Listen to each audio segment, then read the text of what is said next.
اور جب ہم نے ان کے سروں پر پہاڑ اٹھا کھڑا کیا گویا وہ سائبان تھا، اور انہوں نے خیال کیا کہ وہ ان پر گرتا ہے، تو ہم نے کہا کہ جو ہم نے تمہیں دیا ہے اسے زور سے پکڑے رہو، اور جو اس میں لکھا ہے اسے یاد رکھو تاکہ پرہیزگار بن جاؤ۔ اور جب تمہارے پروردگار نے بنی آدم سے یعنی ان کی پیٹھوں سے ان کی اولاد نکالی تو ان سے خود ان کے مقابلے میں اقرار کرا لیا، یعنی ان سے پوچھا کیا میں تمہارا پروردگار نہیں ہوں؟ وہ کہنے لگے کیوں نہیں، ہم گواہ ہیں کہ تو ہمارا پروردگار ہے۔ یہ اقرار اس لیے کرایا تھا کہ قیامت کے دن کہیں یوں نہ کہنے لگو کہ ہم کو تو اس کی خبر ہی نہ تھی، یا یہ نہ کہو کہ شرک تو پہلے ہمارے بڑوں نے کیا تھا اور ہم تو ان کی اولاد تھے جو ان کے بعد پیدا ہوئے، تو کیا جو کام اہل باطل کرتے رہے اس کے بدلے تو ہمیں ہلاک کرتا ہے؟ اور اسی طرح ہم اپنی آیتیں کھول کھول کر بیان کرتے ہیں تاکہ یہ رجوع کریں۔ اور ان کو اس شخص کا حال پڑھ کر سنا دو جس کو ہم نے اپنی آیتیں عطا فرمائیں اور اس کو علم کے لبادے سے آراستہ کیا تو اس نے اس کو اتار پھینکا، پھر شیطان اس کے پیچھے لگا تو وہ گمراہوں میں ہو گیا۔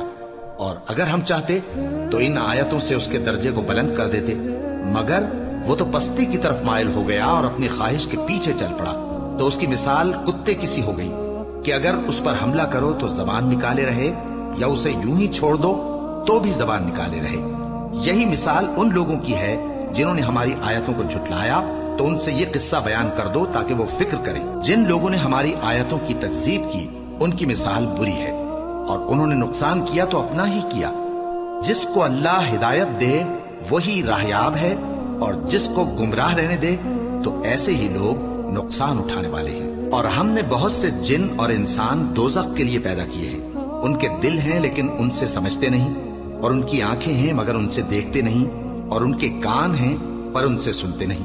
یہ لوگ بالکل چوپایوں کی طرح ہیں بلکہ ان سے بھی زیادہ بھٹکے ہوئے۔ یہی وہ ہیں جو غفلت میں پڑے ہوئے ہیں۔ اور اللہ کے سب نام اچھے ہی اچھے ہیں، تو اس کو انہی ناموں سے پکارا کرو، اور جو لوگ اس کے ناموں میں کجی اختیار کرتے ہیں ان کو چھوڑ دو۔ وہ جو کچھ کر رہے ہیں عنقریب اس کی سزا پائیں گے۔